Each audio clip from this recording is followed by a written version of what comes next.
세계 주요 외신들도 탄핵 재표결에 큰 관심을 보이면서 예의주시하고 있습니다. 네, 표결을 하루 앞두고 진행된 야간 집회 모습도 자세하게 전달을 했는데요. 보도국 연결해서 자세한 내용 들어봅니다. 윤석희 기자. 네, 보도국입니다. 예, 주요 외신들이 탄핵안 재표결을 앞두고 어제 저녁 국회 앞 집회 상황 등을 관심 있게 보도했다고요. 그렇습니다. AP와 로이터 통신 등은 어젯밤 수천 명의 사람들이 윤석열 대통령의 탄핵을 요구하며 또다시 밤거리로 나섰다고 보도했습니다. 지난 목요일 윤 대통령이 계엄 시도를 옹호하고 야당들이 2차 탄핵을 준비하면서 한국 내 정치적 혼란은 더욱 심화됐다고 짚었습니다. 그러면서 탄핵을 요구하는 집회 참가자들의 목소리를 전달하기도 했습니다.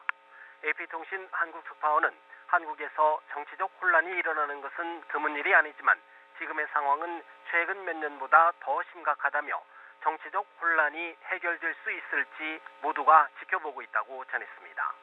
다만 저녁 집회에서 충돌이나 논쟁은 없었고 평화로웠다고 보도했습니다. 오히려 LED 응원봉과 K-팝이 촛불을 대신해 집회의 열기를 달구고 있다며 새로운 한국의 시위 문화를 조명하기도 했습니다. 네, 외신들이 오늘 2차 탄핵안 표결을 앞둔 한국 정치권의 기류도 관심을 보이고 있다고 하는데 이 소식 전해주시죠. 그렇습니다. 앞서 CNN은 국민의힘은 당초 윤 대통령이 사임하기를 희망했지만 사임을 설득하려는 지도부의 시도가 진전을 이루지 못했다고 전했습니다. 그러면서 야당의 2차 탄핵 시도는 성공할 가능성이 크다고 관측했습니다. 뉴욕타임스도 탄핵안 통과에는 단지 2명이 더 필요하다고 전했습니다. 다만 여당의 탄핵 반대 방침에는 변함이 없다고 덧붙였습니다. 영국 텔레그래프는 지난 7일 윤 대통령은 간신히 첫 탄핵을 모면했지만 점점 더 많은 여당 의원들이 이후 표결에 탄핵에 찬성하겠다고 공개적으로 밝혔다고 보도했습니다.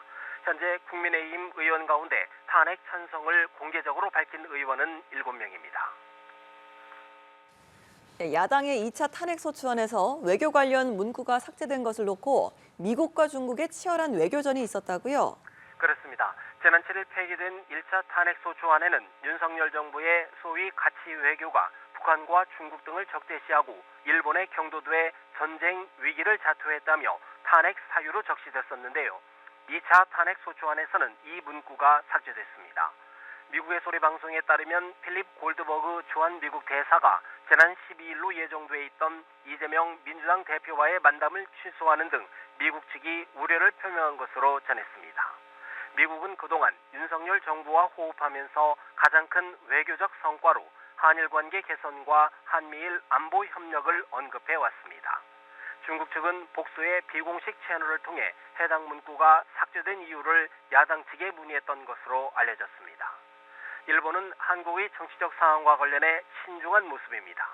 이와야 타케시 일본 외무상은 어제 정례브리핑에서 한국의 탄핵 소추안 표결과 관련해 어떤 전개가 될지는 예단을 불허하는 상황이라며 한국의 정치 상황이 하루빨리 안정되길 바란다고 언급했습니다.